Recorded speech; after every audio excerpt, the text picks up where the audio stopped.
नमस्कार दोस्तों, steno master YouTube channel पर आपका स्वागत है।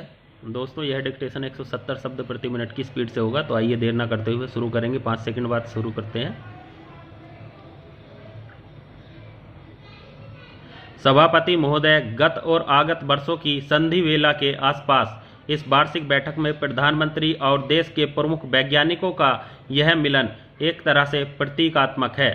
यह इस बात का स्मरण कराता है कि राजनीति और विज्ञान को कंधे से कंधा मिलाकर चलना चाहिए। हम एक नए दशक में प्रवेश कर रहे हैं। मैं आशा करती हूं कि यह 7वां दशक एक प्रकार से निर्णायक विकास का दशक होगा, और ऐसा दशक होगा कि जिसमें हम आर्थिक स्वावलंबन प्राप्त कर लेंगे।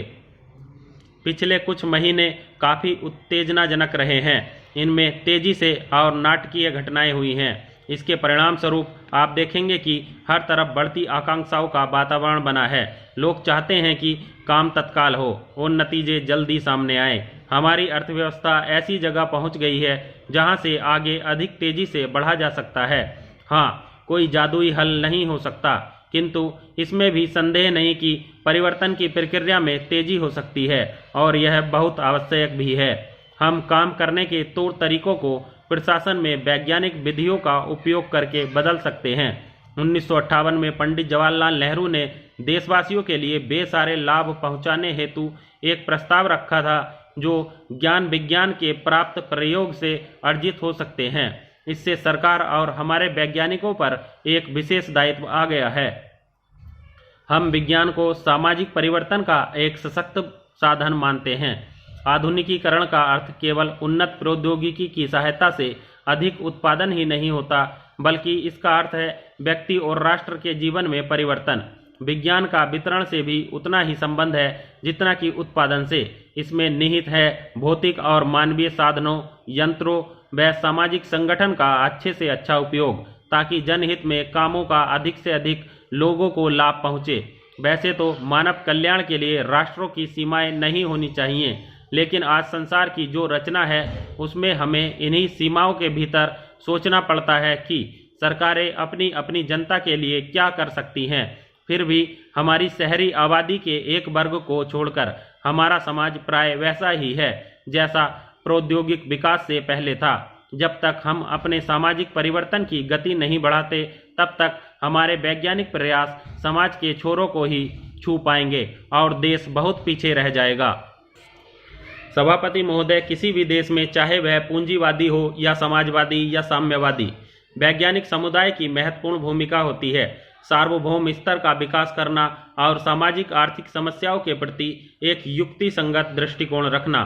फिर भी समाज के अल्पतंत्रीय या श्रेणीबद्ध पहलू वैज्ञानिक समुदाय को प्रभावित करते हैं। अतः जब तक हम वैज्ञानिक परंपरा और अपने से ऊपर वालों से पड़ने वाले दबावों का मुकाबला करने हेतु अपने इस दायित्व के प्रति जागरूक नहीं होंगे, तब तक वे अपना ऐसा समुदाय नहीं बना सकते हैं जिसकी विशेषता वास्तव में वैज्ञानिक हो। केवल वैज्ञानिक समुदाय की श्रेणीबद्धता ही उद्देश्यपूर्ण व सामंजस्यपूर्ण ढंग से इन क्रियाओं को करने में समर्थ है, यह नहीं कि भिन्न या नए विचारों का दमन करने में। स्पष्ट है कि एक बार कुछ फैसले हो जाने पर वैज्ञानिक समुदाय के हर व्यक्ति को अपने अपने नियत काम को पूरा करने के लिए अपनी अधिकतम योग्यता के अनुसार पूरी तरह से एकजुट होकर काम करना चाहिए। असल कसौटी यह है कि वैज्ञानिक वर्ग गतिशील और उग्रदृष्टा है या नहीं। यद्यपि हर वैज्ञानिक, चाहे वह किसी भी हैसियत या अवस्था का हो, अपने विचारों को स्पष्ट रूप से रख सकता है और यह महसूस कर सकता है कि मैं किसी एक टीम का सदस्य हूं। हमारे वैज्ञानिकों और प्रौद्योगिकी में जो प्रचुर प्रतिभा है, उसके अबाध विकास के पूरे पूरे अवसर हैं या नहीं? क्या वैज्ञानिक वर्ग आत्मलोचक है, या वह नित्य नए ज्ञान को ग्रहण करने के लिए मानसिक रूप से तैयार है? जैसा कि हम देखते हैं, वैज्ञानिक किस प्रकार बड़े सहयोग और सौहार्द के साथ मिलकर काम करते हैं। इसका सबसे अच्छा उदाहरण चंद्रमा पर पहुंचने और मंगल व शुक्र की खोज की परियोजनाओं में मिलता है, जहां अनेक विषयों और शाखाओं के हजारों विशेषज्ञ कितनी स्वेच्छा और लगन से एक ही साध्य के लिए जुटे हुए हैं। फिर भी यह समुदाय बिना किसी पूर्वाग्रह के अपने लक्ष्यों व कामों के बारे में विचार करने के अलावा आलोचना भी करता है। पहले तो केवल सेनाओं में ही बहुत बड़ी संख्या में लोग एक साथ मिलकर अनुशासित ढंग से काम किया करते थे, किंतु आज विशाल व जटिल वैज्ञानिक और प्रौद्योगिक प्रयास हो रहे हैं।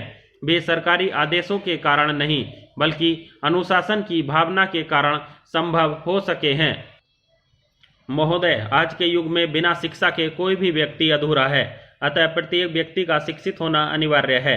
यदि वर्तमान समय में हमारे देश का प्रत्येक व्यक्ति शिक्षित हो जाए तो इस देश में दूसरी समस्याएं अपने आप समाप्त हो जाएंगी, जैसे जनसंख्या, बेरोजगारी, आतंकवाद, अनुशासनहीनता, अपराध आदि। वर्तमान में जो शिक्षा प्रणाली चल रही है वह अंग्रेजों के जमाने से चली आ रही है, उसमें अभी तक विशेष सुधार नहीं किए गए हैं। यह शिक्षा पद्धति केवल अंग्रेजी ने सिर्फ क्लर्क पैदा करने के लिए शुरू की थी, जो कि आज भी वैसी ही है। इस शिक्षा पद्धति का श्रेय लॉर्ड मैकाले को जाता है, जिन्होंने उच्च पदों के लिए अंग्रेजों और निम्न स्तर के पदों के लिए इस प्रकार की शिक्षा पद्धति अपनाई कि भारतीय उच्च पदों के लिए तैयार न हो सकें। यह प्रणाली आज तक विद्यमान है और इस प्रकार हम देखते हैं कि हमारे देश में प्रतिवर्ष तकनीकी शिक्षा से युक्त इंजीनियर और चिकित्सकों की अपेक्षा क्लर्क कई गुना बनते हैं। इस संबंध में एक तथ्य साफ है कि हमारे देश की आधी से ज़्यादा जनसंख्या गरीबी में जी रही है, अतः तकनीकी शिक्षा महंगी पड़ती है और इसी कारण क्लर्क ज़्यादा बनते हैं।